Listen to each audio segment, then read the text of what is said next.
Mesdames, Messieurs, chers compatriotes, et toutes celles de ceux qui me font l'honneur de suivre les actions de SOS Cameroun Solidarité par ma voix, je vous dirai jamais assez merci pour ce que vous nous apportez au quotidien. Sans vous, nous ne sommes rien et nous ne serons jamais rien.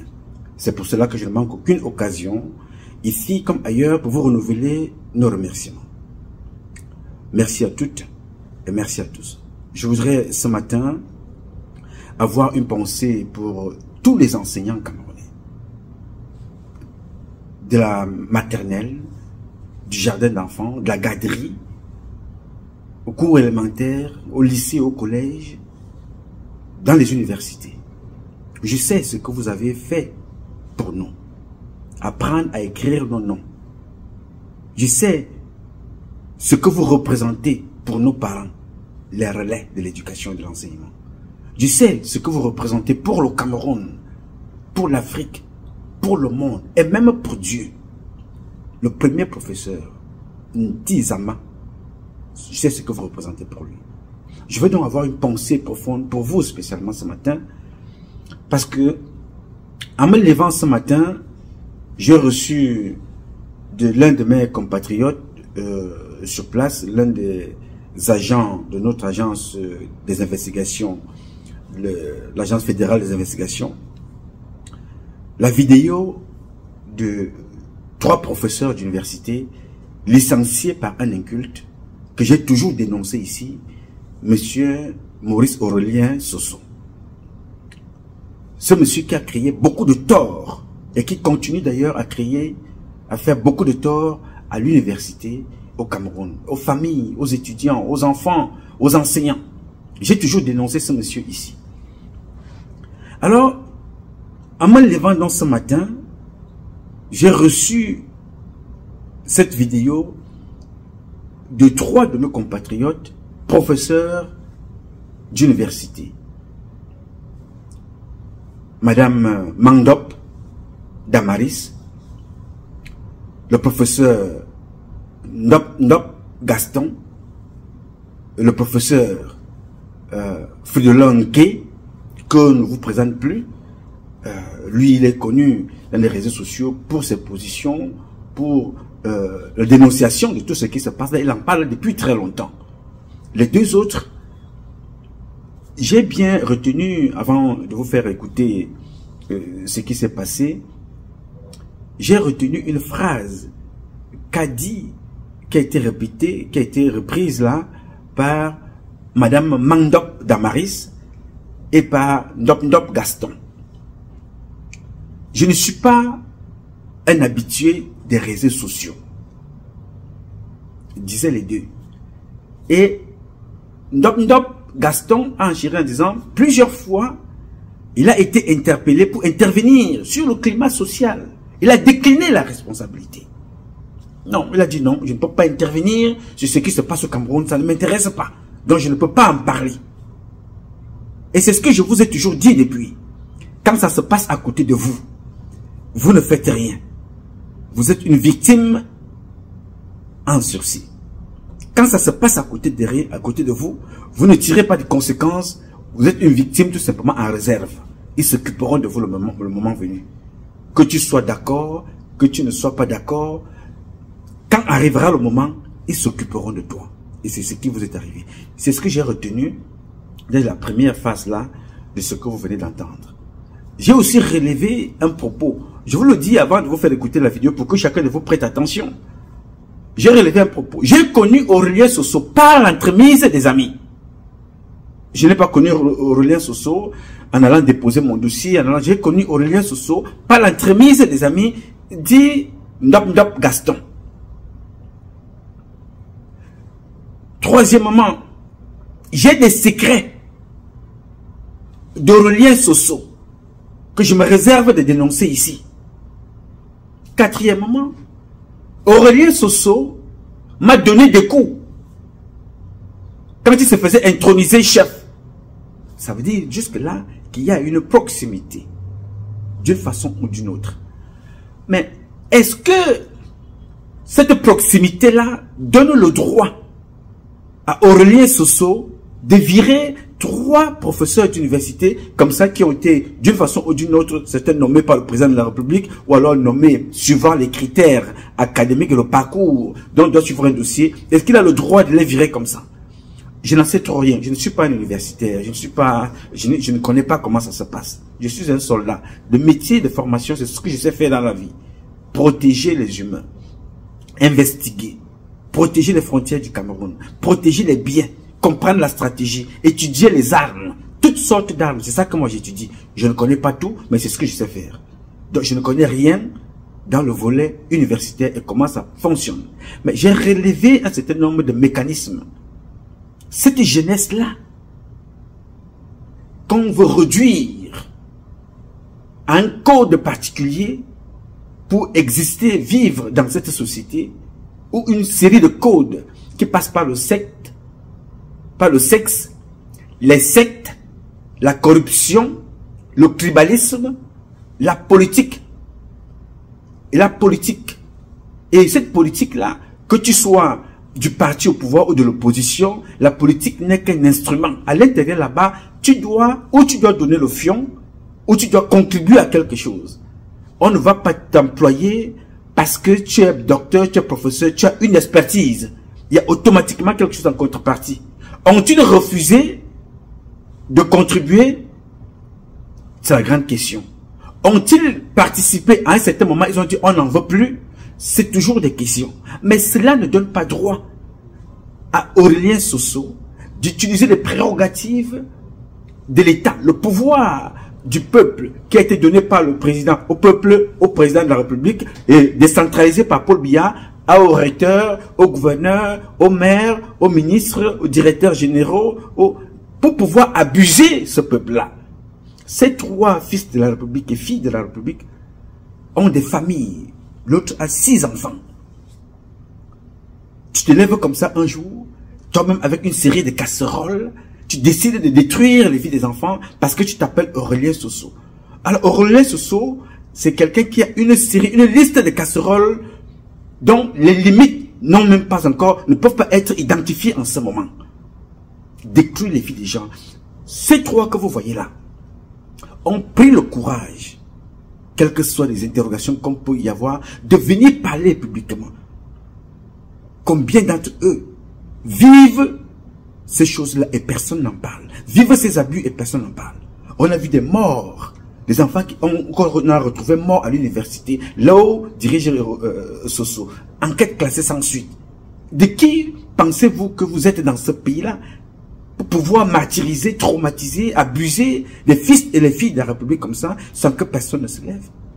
Mais il faut que ça s'arrête. Avant de continuer, je vous invite très rapidement à suivre les propos de ces très jeunes professeurs qui font d'ailleurs la fierté de notre pays. Parce que bon, moi, à une certaine époque, quand on entendait parler des professeurs, on devait avoir des gens barbus avec une barbe blanche longue comme ça, sale trapu, mais bourrés d'intelligence, qui retransmettaient le savoir. Aujourd'hui, on voit des jeunes professeurs comme ceux-là. Quand vous les voyez, ils ne sont pas différents des étudiants. Ça veut dire qu'ils ont étudié, ils ont été précoces, ils ont accumulé le savoir pour retransmettre aux autres. Et il faut casser leur vie comme ça. Non, monsieur, écoutez et regardez. Mesdames et messieurs, bien évidemment, bonsoir. Il ne faut pas perdre le sourire dans la guerre, parce qu'il s'agit de la guerre. Donc, nous sommes ce soir, c'est le 11, je crois, le 11 août 2023. Je vous avais déjà annoncé que on savait ce qui va se passer. Excusez mon caractère tout à fait normal. Oui, souriant. Parce que notre rôle en tant qu'enseignant d'université, c'est de donner espoir au Cameroun. Donner espoir à la jeunesse. C'est-à-dire, on ne peut pas y donner espoir si on ne se bat pas nous-mêmes pour nos droits. Si on ne donne pas l'exemple à travers notre posture, l'endurance, la ténacité, l'objectivité et le sérieux. Je vous avais annoncé, il y a de cela quelques jours, qu'Aurélien Soso, malgré tout ce qui se passait là, il avait déjà pris sa décision. Il avait déjà même signé les décisions. Vous avez lu, vous avez écouté au journal de 17 h, le gros scandale qui vient d'arriver, où un recteur décide de rapetisser la fonction noble d'enseignant d'université au niveau de l'agent même pas d'argent d'entretien. Monsieur Aurélien Soso, de manière unilatérale, vient de nous déclarer la guerre. De manière unilatérale, au mépris des textes, il a décidé donc de résilier des contrats. C'est-à-dire, nous sommes tous des fonctionnaires avec des indices, ce qui est totalement différent des petits qu'on respecte bien, parce que chacun a son... Les doigts de la main ne sont pas de même taille. Alors nous ne sommes pas des contractuels, nous sommes des fonctionnaires des universités de haut vol qui ont fait des études, ayant souffert pour avoir nos diplômes. Madame, le professeur Mandop sera là, elle là, va vous dire un mot. Mon collègue Doc Doc est là pour vous dire ce qu'il pense. Vous allez remarquer que la décision qui nous traduisait au conseil de discipline, d'ailleurs, elle n'a même pas eu la gentillesse, je ne veux pas dire le respect d'une épouse, de lui agresser une décision de comparution. Donc elle n'a eu aucun document. Donc, dans les décisions de traduction au conseil de discipline, vous allez vous rendre compte qu'il a cité tous les textes qui régissent notre corps. Bien évidemment, il a respecté. Mais dans la décision que nous venons, c'est vrai que je vous avoue, je n'ai pas encore lu tout le document, on me l'a envoyé. Bon, moi je savais déjà, je vous avoue que je n'ai pas lu.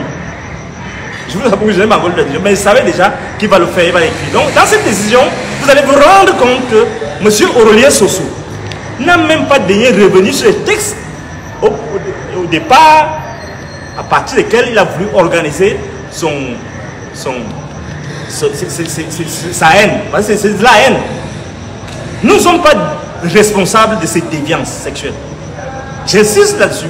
Parce que tout ce que vous voyez là, il s'agit donc des questions de déviance sexuelle que j'ai dénoncées, que ses collègues m'ont sollicité en tant que syndicaliste pour dénoncer. Celle-ci a failli être violée. Celui-là, il a été harcelé sexuellement. Et nous avons pris sur nous de dénoncer cela, sans même aller dans les détails là. Au conseil de discipline, on s'est présenté, on a essayé donc de défendre sans rentrer dans ces détails. Alors, ce que je vais vous dire, c'est que nous sommes dans une situation critique où les autorités de ce pays qui bafouent, parce que c'est des responsabilités premières de cette barbarie à l'université Yaoundé 1 est orchestrée sous le regard attentif, impassible de Jacques Famino, que j'interpelle maintenant, ici et maintenant. Je ne suis pas là dans les affaires politiques, dans vos histoires politiques. Avant de donner la parole à monsieur, madame le professeur, au professeur Mandop, je vais vous confier quelque chose que j'ai dit pour la première fois. Chers collègues, je ne vous l'avais pas encore dit. Lorsque j'ai été sanctionné en 2016, déjà en Belgique, parce que j'ai fait 2 doctorats, je ne l'ai jamais dit, je le dis dans ce soir. Donc, au deuxième doctorat, lorsque j'étais à Bruxelles, à l'Université libre de Bruxelles, un doctorat en communication, je n'ai pas encore achevé, je peux le prendre. Alors, je ne l'ai pas dit encore pour la première fois, je le dis ce soir. Un émissaire est venu à Bruxelles pour me solliciter pour être franc-maçon. Moi, j'avais mes collègues qui sont... Il faut qu'on respecte les opinions des autres. Mais, lorsqu'on me suspend en 2016, écoutez bien, lorsqu'on me suspend en 2016, 2 jours après, il faut que je le dise, que les Camerounais comprennent ce qui se passe. Je vous ai toujours dit, on peut dire ce qu'on veut dans les réseaux sociaux, je suis un type qui reste incorruptible. Et il faut que les Camerounais commencent à se dire, je suis incorruptible. Alors, je respecte vos obédiences franc-maçonniques, je ne sais pas quoi. Alors, 2 jours après ma suspension, ou bien 3 jours, un monsieur qui est complice d'Aurélien Soso, qui est au ministère, au premier ministère actuellement, je crois que je dois donner le nom, parce qu'il faut que les Camerounais soient clairs. Il vient me voir, monsieur Belachim, professeur Belachim, que sitôt que je l'ai rejoint dans la franc-maçonnerie, bien, on va rapporter la décision rapidement. Je lui ai dit, s'il voulait être franc-maçon, je n'ai rien avec. Chacun a ses choix dans la vie. J'allais le faire en Belgique, parce que je ne veux pas donner de détails. Comment j'ai fait mes études, qui m'a dirigé, comment ça s'est passé à l'université de Liège. Alors il faut qu'on respecte que le gouvernement, que ce gouvernement, que Biya et ces gens respectent la liberté d'opinion et de philosophie des gens. Qu'ils respectent cela. Je dis ça ce soir à M. Belachim, qui dit à son complice, franc-maçon, mais il est reçu, que je ne vais pas fonctionner. Ça ne va pas marcher. Je vais donc maintenant, ayant dit cela, passer la parole au professeur avec tout le respect que je dois aux Camerounais et au monde entier qui nous regarde. Madame, vous avez la parole. Merci, docteur, qui est venu passer la parole. Faut parler fort. Bonsoir à tous les téléspectateurs de ce direct, internautes et consorts. Je n'ai pas souvent l'habitude de me présenter devant les écrans. Je préfère d'abord me présenter. Je suis Mandop Enyege Damaris, professeur de biochimie à l'université de Yaoundé 1. Je suis mariée, mère de 6 enfants. J'ai 44 ans. J'ai obtenu mon doctorat en biochimie en 2010, ici à la faculté des sciences de l'université de Yaoundé 1. En ayant suivi tout ce qu'il fallait, j'ai mon procès verbal. Malgré toute l'agitation du recteur Soso, depuis qu'il s'agite, je suis tranquille. Mais ce soir, comme j'ai appris qu'il m'a retiré, on m'a dit qu'il a annulé mon contrat, résilié mon contrat, j'ai décidé de venir me présenter devant les caméras pour lui dire: Soso, Maurice Aurélien, je ne pourrais pas te laisser. Un cadavre va tomber. Je le disais souvent, mais cette fois je suis décidée. Si tu as le soutien de la République, de je ne sais qui, sache que entre nous deux, il faudra qu'un cadavre tombe. Je suis prête à laisser mon sang. Je le dis et je suis venue faire cette déclaration de guerre. C'est la première fois que je me présente dans les écrans. Je n'ai peur de rien. Parce que tout le monde va mourir.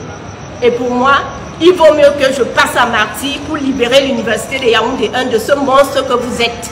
Monsieur Maurice Aurélien Soso, retenez en ce 11 août 2023, je ne sais pas quelle heure il est, doit être 20h quelque chose, je vous ai déclaré la guerre en réaction à votre fallacieux communiqué. Je ne suis pas responsable de l'échec de votre vie, de vos enfants et du reste. Je m'en fous de tout ça. Monsieur, laissez-moi continuer ma carrière. Je vous préviens, à la rentrée académique prochaine, en septembre, je reprends service. Je reprends service, même s'il faudra que vous me tuez. Quand vous m'aurez tué, vous aurez enfin résolu le problème. Parce que vous vous cachez derrière votre décret pour menacer, opprimer les enseignants. Si je me suis levée ce soir, c'est pour vous dire que, monsieur, vous n'allez jamais me gagner. Vous n'allez jamais me gagner. Et je vous le dis, je suis décidée. Je vous connais bien. Et je vais finir avec vous. Merci pour votre attention. Maintenant, je vais passer la parole à M. Ndondo, qui a été proche, d'une façon ou d'une autre, qui a été très respectueux de la hiérarchie, qui a été assez un homme intègre, digne dans ses fonctions d'attaché au rectorat, et qui a servi vraiment avec beaucoup de sérieux ce recteur, mais qui a subi des choses. Je lui laisse la parole. Chers collègues, je vous remercie. Je ne suis pas un habitué des médias. D'ailleurs, j'ai plusieurs fois été sollicité pour intervenir dans les médias au sujet du climat social et de l'atmosphère délétère à l'université de Yaoundé 1, mais j'ai décliné l'offre. Ce soir, je décide de faire une sortie avec les collègues, avec mes collègues martyrisés à l'université de Yaoundé 1 par l'arbitraire institutionnel qui a élu domicile à l'université de Yaoundé 1 à travers un individu, le professeur Maurice Aurélien Soso, recteur de l'université de Yaoundé 1. Je suis le docteur Ndokdo Gaston, chargé de cours à l'école normale supérieure de Yaoundé depuis 2014. Maurice Aurélien Soso est assis sur mon dossier de changement de grade de chargé de cours à maître de conférence depuis décembre 2020, alors que je ne lui ai rien fait. Le 7 août 2021, lors de sa cérémonie d'intronisation à Tondé, dans son village, comme un démon, il m'a roué des coups, sans que je ne riposte, par respect pour son âge et sa fonction, voire même son statut de chef traditionnel en cours d'intronisation. Ce soir, pour des raisons dont il a seul le secret, je n'ai pas réagi. Le 15 décembre 2021, il me traduit au conseil de discipline de l'université. Après avoir essayé, après avoir fomenté, organisé une agression au sein du campus en vue de mon assassinat. Il me traduit au conseil de discipline, il me sanctionne arbitrairement. Pendant que je suis en train d'assumer ma sanction, le recteur Soso me suspend comme un couperet le 22 février, me suspend de mes fonctions le 22 février 2022. J'ai assumé ma suspension, je l'ai subi, j'ai purgé ma peine et dès le 22 mai 2022, Soso a été saisi par des voies officielles à l'effet qu'il me signe une reprise de service, ce qui n'a pas été fait jusqu'à ce jour.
Bien.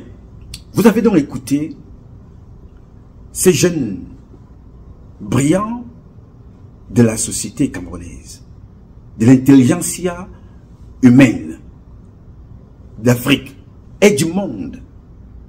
Parce qu'il y a des métiers, certainement, que tu ne trouveras pas partout. Oui, monsieur. Mais il y a des métiers que, quel que soit l'endroit où tu te trouves, tu es convaincu que tu rencontreras d'une façon ou d'une autre Mandop Damaris en train d'enseigner. Qu'elle aille au Congo, qu'elle aille au Canada, qu'elle aille aux États-Unis, qu'elle aille en France. Tu trouveras Ndop Gaston en train d'enseigner. Tu trouveras Fridolin en train de donner des cours. Tu trouveras un médecin comme celui qui a été tué en plein Yaoundé. Enquête classée sans suite. On décrit comme ça parce que dans ce qui se passe au Cameroun, ce n'est pas l'éducation, ce n'est pas la retransmission, ce n'est pas le partage, c'est la soumission qu'on impose à ces enfants. La soumission dans le sexe, la soumission dans les sectes, la soumission dans la corruption, la soumission dans le mensonge, la soumission dans le tribalisme. Tout ça, il faut soumettre les enfants en les abusant sexuellement. À tous les niveaux, il faut abuser sexuellement. Je dis bien, à tous les niveaux, il faut abuser ces enfants. À tous les niveaux, il faut abuser moralement. On va te traumatiser si tu n'entres pas. Aller rencontrer notre Dieu. Et leur Dieu, c'est passé par la nistocratie. Leur Dieu, c'est passé par la consommation du sang.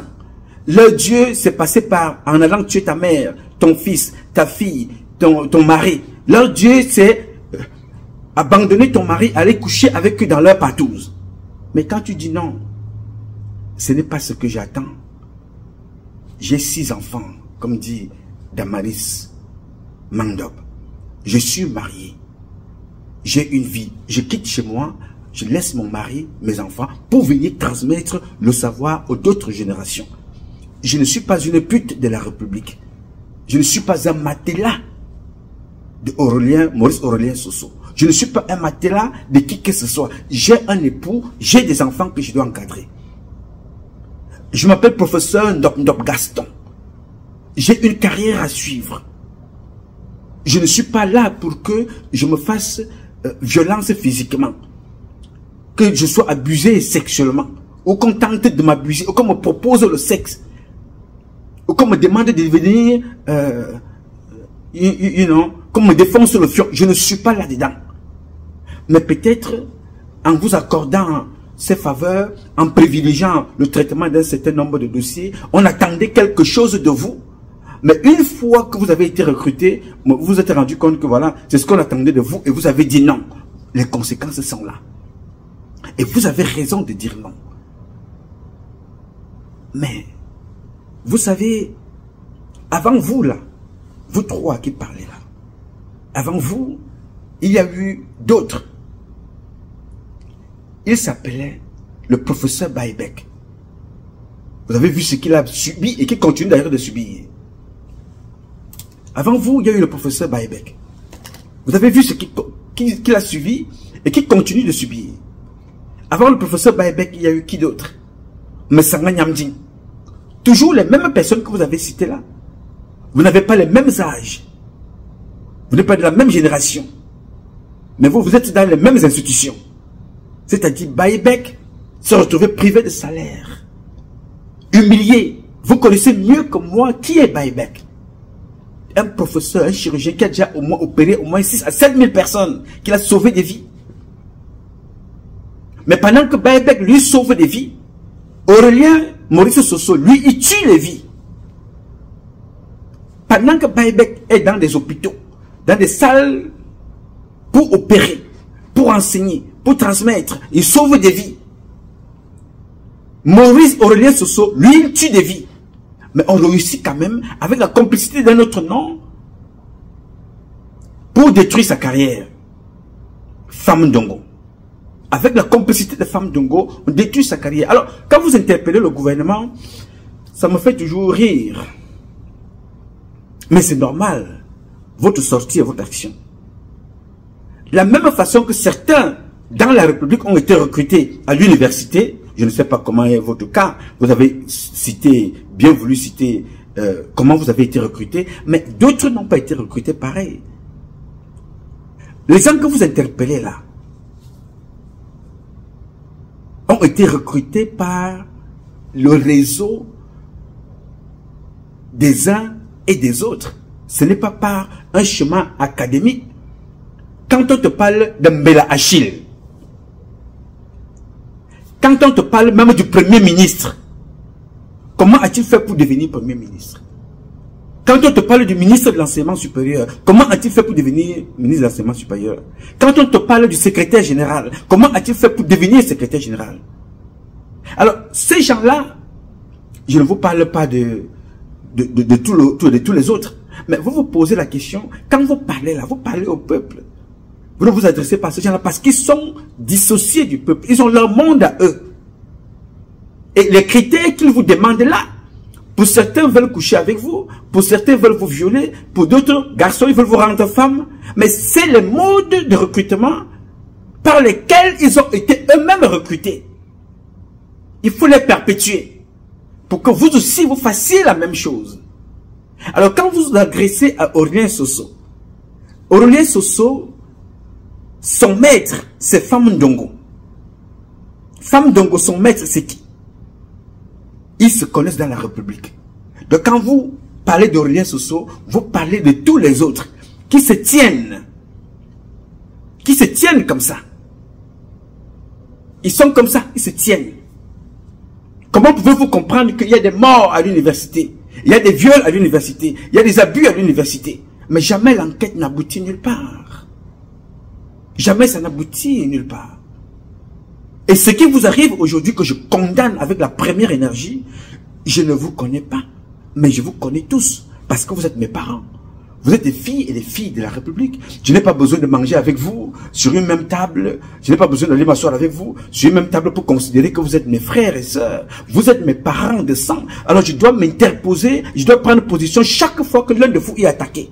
Où que tu sois dans la République, que tu sois d'Ngambé, que tu sois de l'ouest du Cameroun, que tu sois du nord et du sud du Cameroun, que tu sois de l'est, du centre, de l'ouest, du nord-ouest et du sud-ouest, tout Camerounais est un parent direct à moi, sortant de mon sang. C'est pour cela que j'ai donc décidé, il y a de cela plus de 30 ans, pour dénoncer ce que vous êtes en train de vivre aujourd'hui. Je dénonce ça depuis 30 ans. Il y a M. Ndop Gaston qui a dit, je connais les secrets de Maurice Aurélien Soso. Vous les connaissez aujourd'hui. Je connais ce monde-là depuis plus de 30 ans. Et j'ai décidé de quitter, après avoir été formé en France, à Saint-Mexin d'école, à l'EAI, l'école d'application d'infanterie de Montpellier. J'ai fait l'école de commando à Montlouis. J'ai fait un peu partout. Je suis venu pour transmettre. Et j'ai vu le traitement qui était réservé à mes frères. J'ai dit non. Ce n'est pas parce que je travaille avec le président que je dois accepter ces comportements. Je dis non à ces comportements. J'ai vu les miens être tués. J'ai vu des professeurs éliminés comme ça, tués comme vous. Et quand je partais à l'époque, on disait que mais ce garçon, il est fou. Ce gars étonne là. Peut-être il a mangé le savon comme les étonnes aiment manger le savon. Non, ce n'est pas ça. C'est qu'il y a certains qui doivent se sacrifier pour les autres. Il y a automatiquement certains qui doivent se sacrifier pour dénoncer un certain nombre de choses. C'est ce que j'ai fait. Alors, parler ici pour vous, en votre nom, pour défendre votre cause, c'est être dans la logique qui régit notre société. Défendre, promouvoir des bonnes valeurs. Je ne suis pas parfait. Je ne le serai jamais. Je suis le plus imparfait de vous tous. Mais je vous demande de ne pas faire mes erreurs. C'est pour ça que j'ai choisi de parler. Je n'ai jamais tué personne. Je n'ai jamais braqué une banque nulle part. Et je n'accepterai donc pas qu'on casse des jeunes qui ont choisi de transmettre des valeurs. Comme vous le faites, l'enseignement, l'éducation. Vous êtes les êtres très importants. Alors je vais conclure en vous posant la question à vous trois et aux autres, toutes celles de ceux qui nous écoutent. Comme je le dis tous les jours, vous avez le droit de refuser. Je vous le dis ici chaque fois. Leur Dieu n'est pas notre Dieu. Nous avons choisi le Dieu Tout-Puissant. On l'appelle à ma langue Ntizama. Nti Zama. Nti, c'est quelque chose. Quand on met Nti devant un nom, c'est que c'est d'une autre supériorité. Nti. Nous avons choisi Nti. Celui-là qui nous a fait. Celui-là qui nous donne le souffle. Nti Zama ne détruit pas ta vie. Vous avez donc vu comment les ouvriers de Satan, donc leur seule jouissance, c'est quand ils détruisent les vies. Après avoir sucé vos sangs, après avoir bu vos sangs, détruisent vos vies, ils détruisent professionnellement comme ils veulent faire. Je ne sais pas, je ne veux pas m'aventurer ici sur des relations supposées, entretenues ou pas. Je considère que vous êtes des dignes fils de la République et filles de la République qui avaient travaillé, qui avaient été recrutés, et alors vous êtes persécutés par un pervers, par un psychopathe, par un malade mental, par un destructeur de vie. Je ne cherche pas à savoir quelles sont vos relations. Je me limite sur ce que vous nous présentez. Je ne veux pas des sous-entendus. Vous êtes des enseignants qui sont persécutés. Et vous n'êtes pas les premiers, vous n'êtes pas les seuls. Vous avez pris votre courage pour dénoncer cela. Et c'est ça que je salue. Oui, monsieur, il est longtemps qu'on prenne nos responsabilités. Le Malien ne va pas quitter pour venir nous défendre au Cameroun. Vous avez vu ce qui est arrivé aux autres qui sont en prison. On les a pris chez eux. Est-ce que vous avez entendu la société parler? Personne ne bouge. Même leurs alliés des partis de l'opposition, personne n'en parle. Ils sont en prison. Aujourd'hui, vous êtes victime. D'autres de vos frères, professeurs, ne se rallient pas.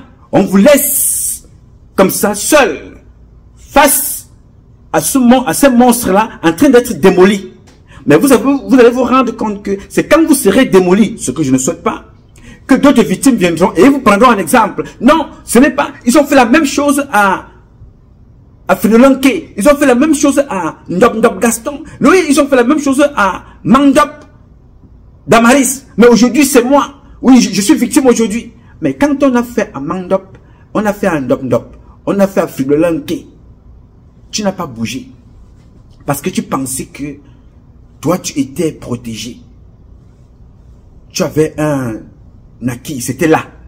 Tu oublies que chaque fois qu'on s'attaque à la profession de façon illégale, de façon méchante et criminelle, à l'un de tes collègues, automatiquement, c'est à ta fonction qu'on attaque, parce que vous êtes restés bras croisés. Ces gens-là se croient tout permis. Ils vont donc détruire Nké, ils vont détruire Mandop Damaris, ils vont détruire Ndop, et ils vont s'attaquer maintenant à Ngacha Bertrand, ils vont s'attaquer à Edimo Sangrine, ils vont s'attaquer à Mvondo Alexandre, ils vont s'attaquer à Oumarou. Ils vont croire que c'est normal de détruire. Ça, c'est le comportement de Satan, leur Dieu, qui n'est pas notre Dieu. Je vous demande donc de mener ce combat. L'ennemi n'est pas seulement celui dont vous pointez du doigt. Les ennemis sont même autour de vous et sont des professeurs comme vous. D'autres ont accepté donc dans votre entourage, qui ne sont pas parmi les trois, de te faire défoncer le fion. Donc de dénoncer leur maître, c'est dénoncer leur obédience. Parce qu'il y a beaucoup de professeurs, beaucoup d'enseignants, beaucoup de militaires, plusieurs hommes politiques qui ont décidé d'évoluer qu'avec le fion défoncé. Ce que vous appelez la nustocratie. Ça a été dénoncé ici par beaucoup, par des artistes. Roméo Dika et Grégoire Wona. Il a dénoncé ça. Ce qu'on vous demandait de faire là, c'est ce qu'on a demandé aux autres. Mais quand Roméo Dika parlait de ça, bon, vous étiez très très loin. Vous vous êtes dit, bon, je ne veux pas en parler, je suis au pouvoir, je suis dans le gouvernement, je suis fonctionnaire, je suis dans la fonction publique, j'ai un contrat. Bon, Roméo Dika peut raconter sa vie. Vous avez donc compris que des années passant, ça vous rattrape. Bien que vous ayez dit non, je ne suis pas dans ces choses-là. Je ne veux entrer dans aucune secte. Je crois en Dieu, je crois en mes valeurs, je reste là où je suis. Je ne veux céder à rien du tout. J'ai un mari, j'ai mes enfants. Je ne veux céder à rien du tout. J'ai ma vie, je suis mon parcours. On vous dit non, ce n'est pas pour ça qu'on vous a recruté, monsieur.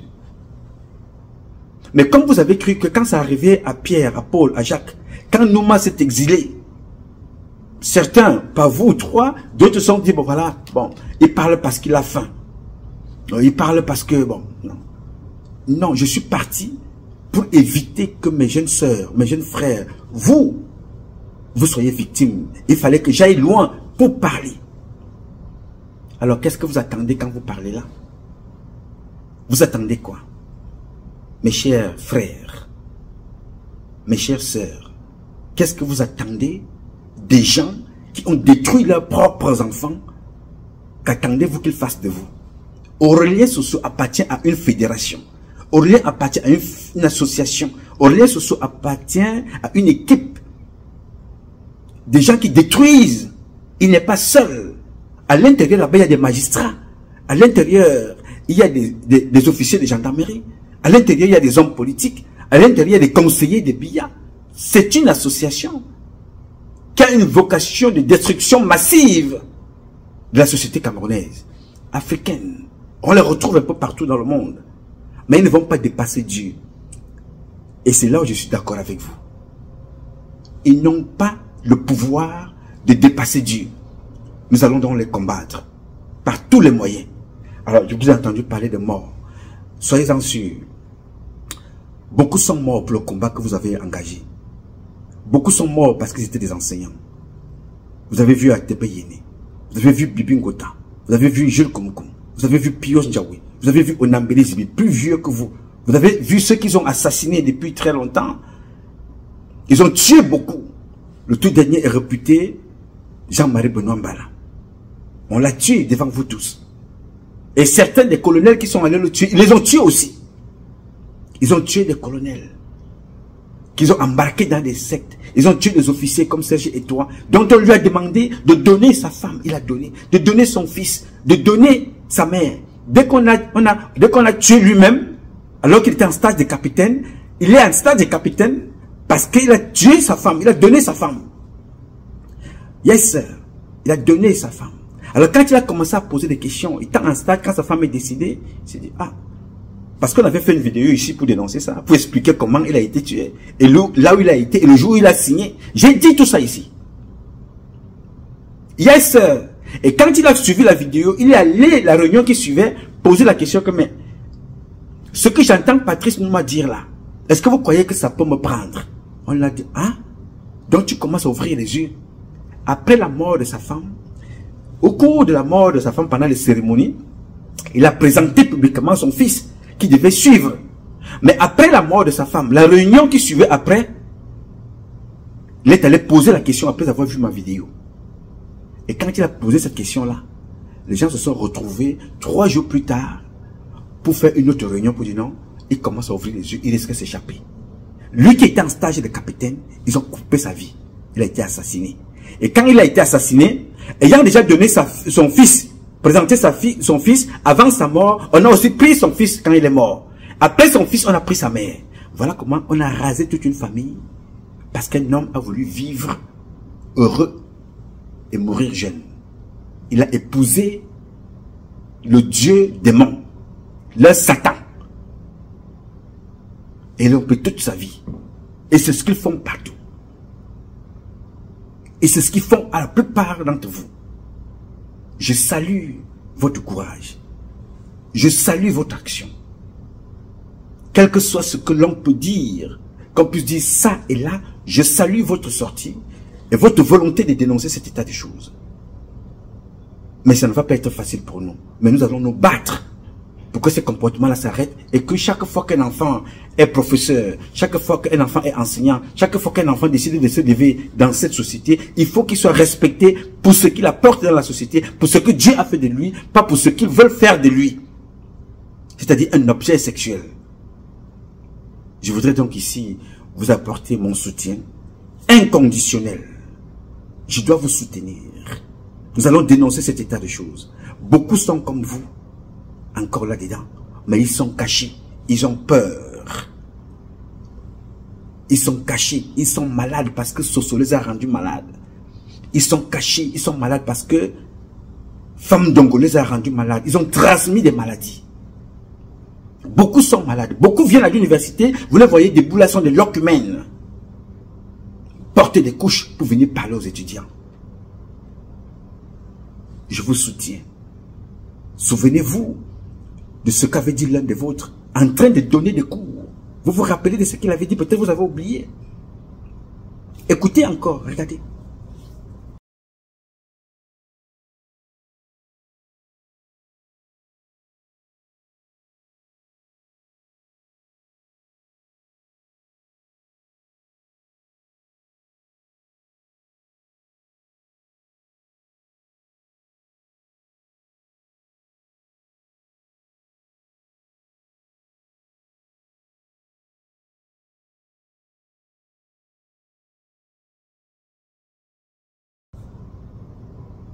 Bien.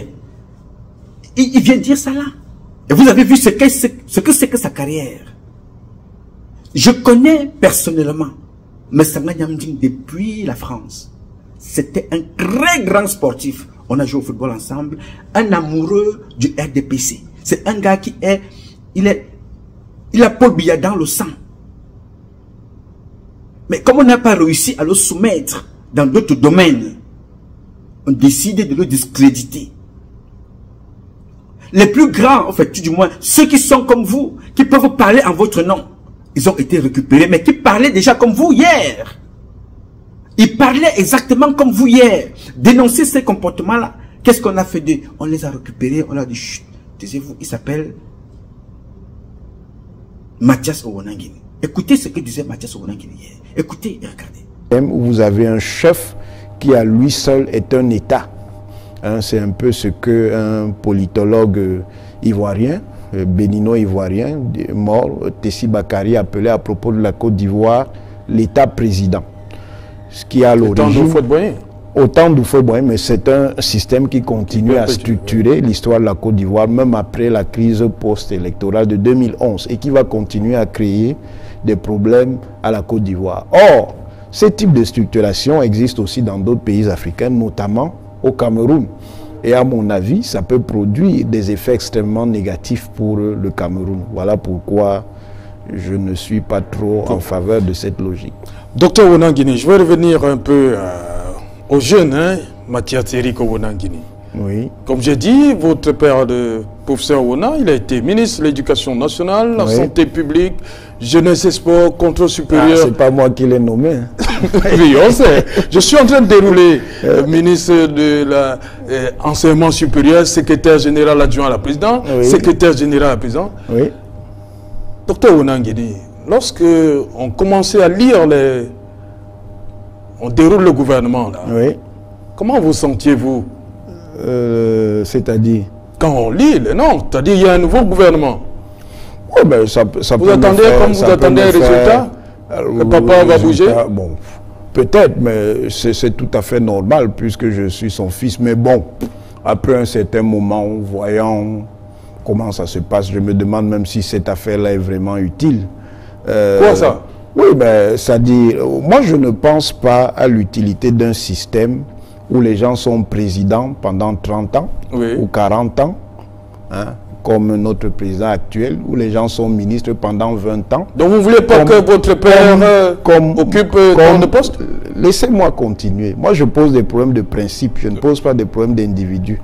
Comme mon propre père en l'occurrence, mais que ce soit lui ou un autre, ça ne change rien. Je crois que de tels systèmes ne sont ni utiles, ni sérieux.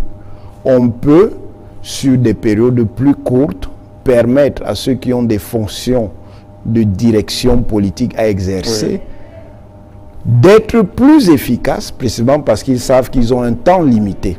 Et on peut organiser nos systèmes institutionnels de telle manière que dans ce temps plus court, on leur donne plus de moyens d'avoir un impact positif et sérieux sur le cours de notre société.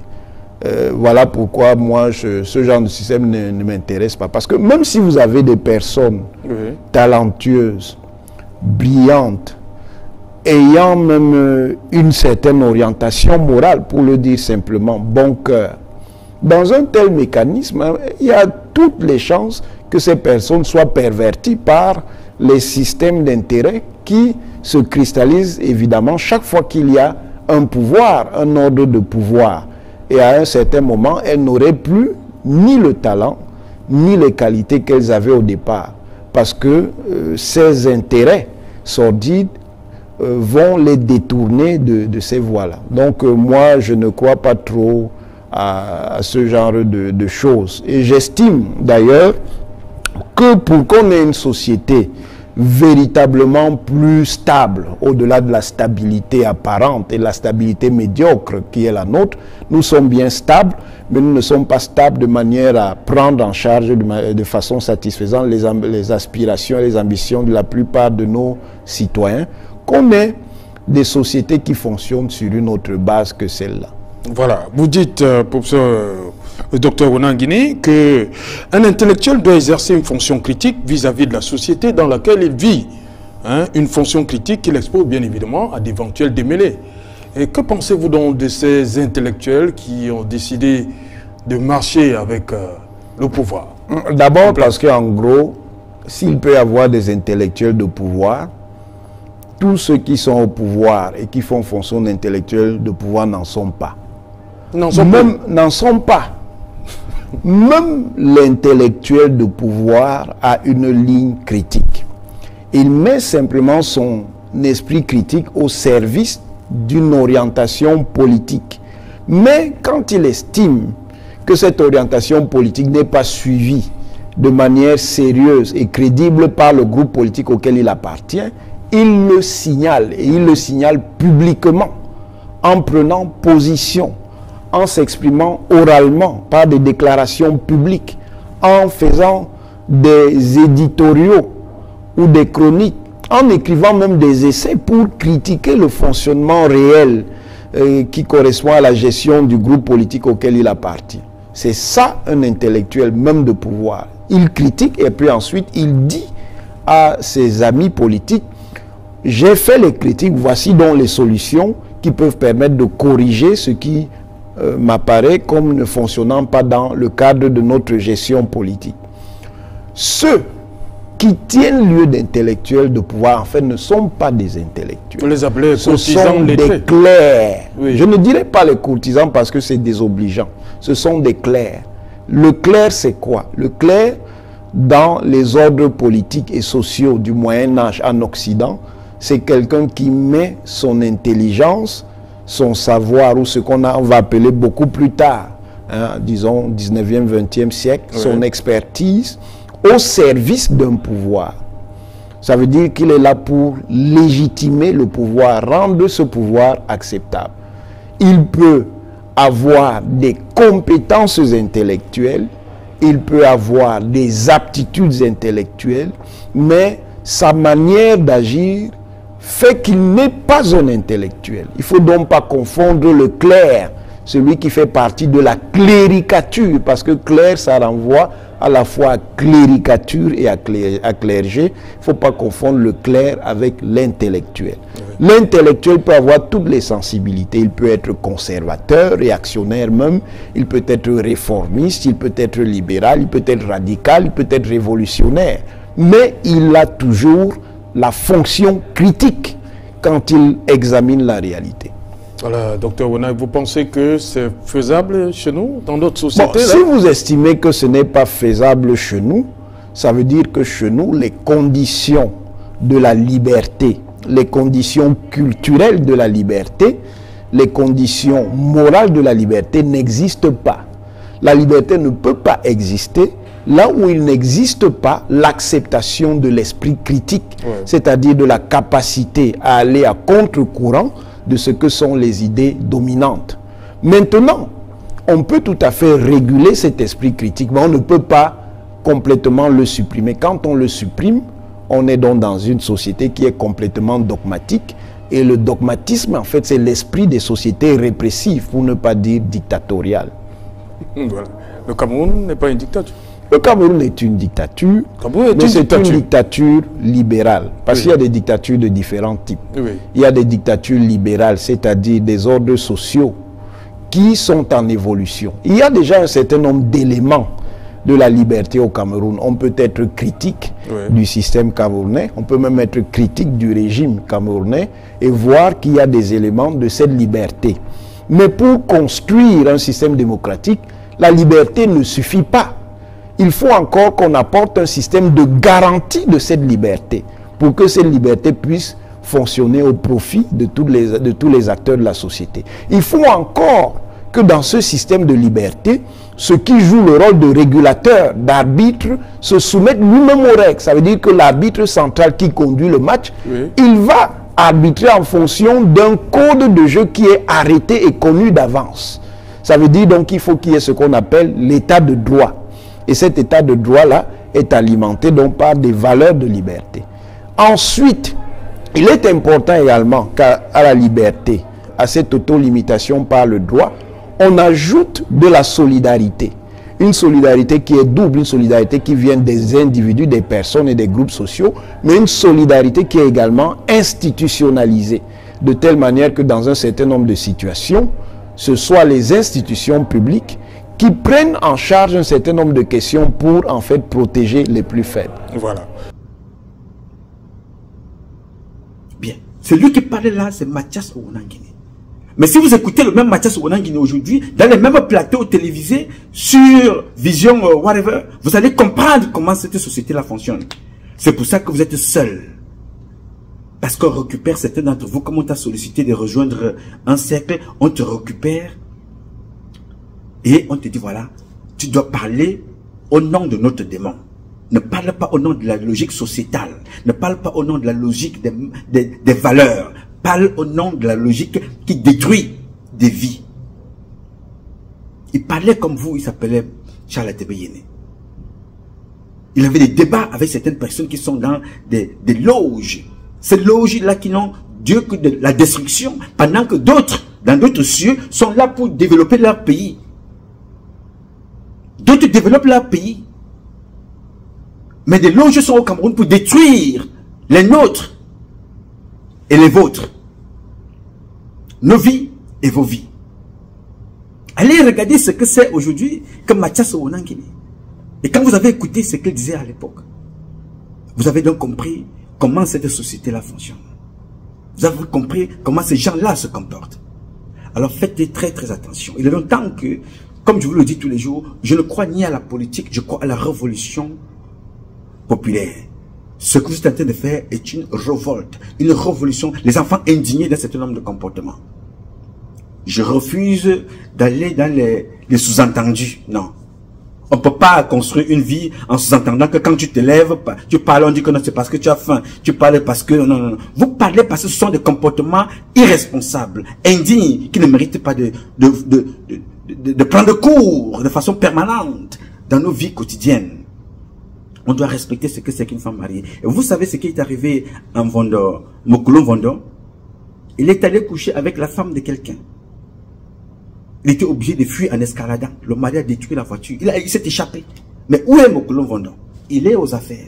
Dans une république normale, où serait Mokulon Vondo aujourd'hui? En prison. Oui, monsieur. Alors, les gars, je voudrais donc ici vous dire que ce que vous vivez là est grave. Il y a une femme au Cameroun qu'on appelle Mono Bene. Mono Bene, c'est aussi une élève de Femme Ndongo. Cette femme-là, elle est là à Yaoundé. Votre histoire, son histoire vous sera racontée. On avait fait un documentaire là-dessus qui n'a jamais été publié. Je vous dirai un jour pourquoi. Mais il sera publié un jour. Mono Bene, c'est qui? C'est une femme que Femme Ndongo utilise. Elle est aussi enseignante comme vous. C'est une femme que Femme Ndongo utilise pour la promotion du sang humain. Cette femme-là, ses propres parents ont été tués d'une façon barbare, attachés sur des chaises, les bâtons enfoncés dans les parties intimes de la dame. Les deux parents de cette femme-là, Mono Bene, elle est là. Mono Bene, ses propres enfants sont déréglés, mentalement instables, vivent de façon permanente enfermés. Mono Bene, l'année dernière, je vous ai montré ici, son propre gardien qui s'occupait de cet enfant-là s'est retrouvé assassiné, violé, sodomisé devant sa porte. Là, devant la porte de Mono Bene. Elle avait fui, elle est allée en France. Ils ont organisé l'assassinat après elle. Elle est enseignante comme vous. Elle a donc accepté de servir leurs démons, sacrifier toute sa famille, retraitée depuis, mais maintenue en place par Femme Ndongo. Donc c'est un système que ces gens veulent perpétrer dans notre pays. C'est ce que nous allons pas accepter du tout. Et ça, vous le découvrez aujourd'hui parce que vous êtes des victimes. Mais ça existe depuis très longtemps. C'est ce que j'ai combattu. Je continue de combattre depuis pratiquement plus de 30 ans. Plus de 30 ans que je combats ce système. Mes classes avec lesquelles je suis entré dans l'armée le même jour. D'autres, s'ils avaient suivi le parcours normal, sont proposables pour général. D'autres sont des colonels pleins. D'autres sont des commandants. D'autres sont des capitaines. Ça dépendait des niveaux. Mais j'ai décidé, j'ai choisi délibérément de tout abandonner, d'aller dénoncer ça. Cela m'a valu toutes sortes de traitements, d'insultes et de mots. Et n'ont même pas arrêté. Mais j'ai décidé, comme vous, un jour, il y a 30 ans, de parler et de dénoncer ce comportement. Aucun être humain, homme, ne peut se placer devant moi et me parler d'homme à d'homme. Je suis né et bâti pour aimer les femmes. Je suis né et bâti pour reproduire. Dieu a dit, allez, multipliez-vous et inondez le monde. Je ne veux pas inonder le monde dans l'anus. Je dois multiplier et transmettre des valeurs aux enfants. Donc soyez forts, soyez courageux. Reposez-vous entre les mains de Dieu. Que rien ne vous intimide. Mais à partir de maintenant, sachez que votre adversaire immédiat et direct est dans votre environnement immédiat. Ce sont des professeurs comme vous. Ce sont des policiers, des gendarmes chez qui vous plaignez, pour certains. Ce sont des magistrats qui vont lire votre dossier. Si ce n'était pas ça, Aurélien Soso serait en prison depuis très longtemps. Ils ont des tentacules, mais ils ne nous dépasseront pas. C'est ça mon mot de fin. Ils ne dépasseront pas Dieu, parce que Dieu est le seul qui régit ce monde, est le seul qui nous donne le souffle. Et il te le donne sans rien te demander en contrepartie. La seule chose qui te demande, que Dieu te demande en contrepartie, ce n'est même pas de l'aimer lui. C'est d'aimer ses créatures. Aimer ses créatures et les respecter, c'est d'aimer Dieu.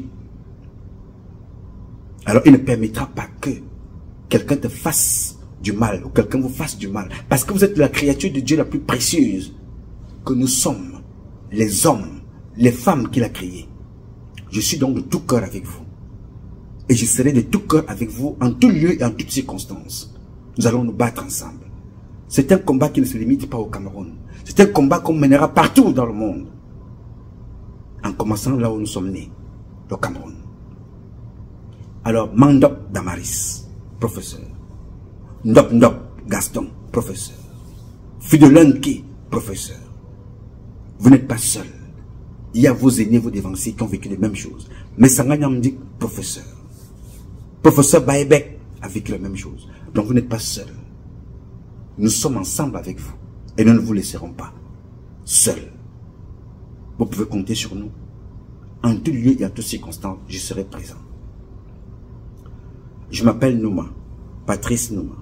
Je réponds au 001 551 666 1027. I love you, but God love you more. Thank you. Mais avant de partir, je voudrais demander à ceux qui sont à New York et ceux qui sont aux États-Unis.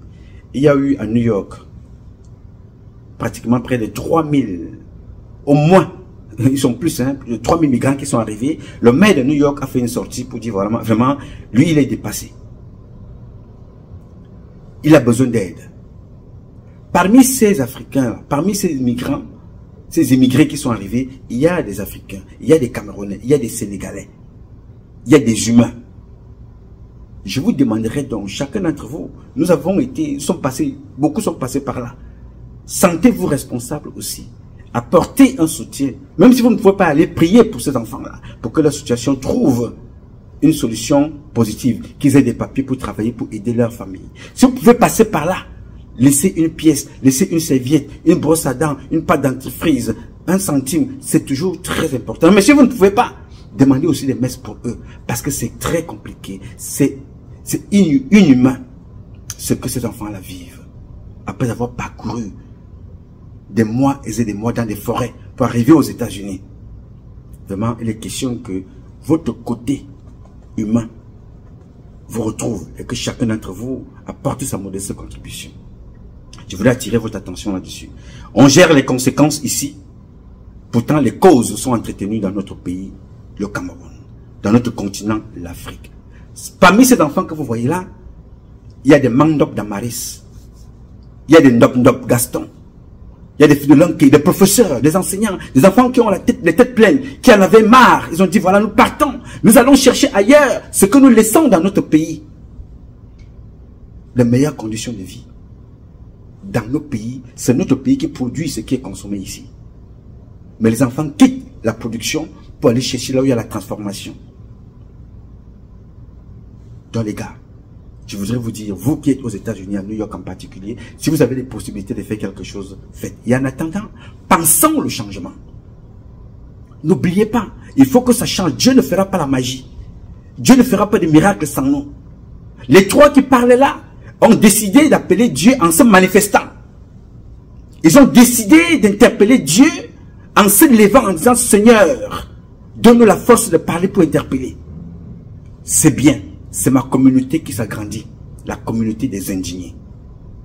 La communauté des indignés. On ne s'indigne pas parce qu'on appartient à un parti politique, fut-il du pouvoir ou de l'opposition. On s'indigne d'un certain comportement qui est réservé aux humains que nous sommes. Ma communauté des indignés est en train de s'agrandir. Je vous souhaite donc la bienvenue dans cette communauté, les indignés. Vous êtes mes parents, je ne vous laisserai pas. C'est ensemble que nous mènerons ce combat. Comme je l'ai toujours dit, un Cameroun nouveau est possible, chacun dans son domaine respectif.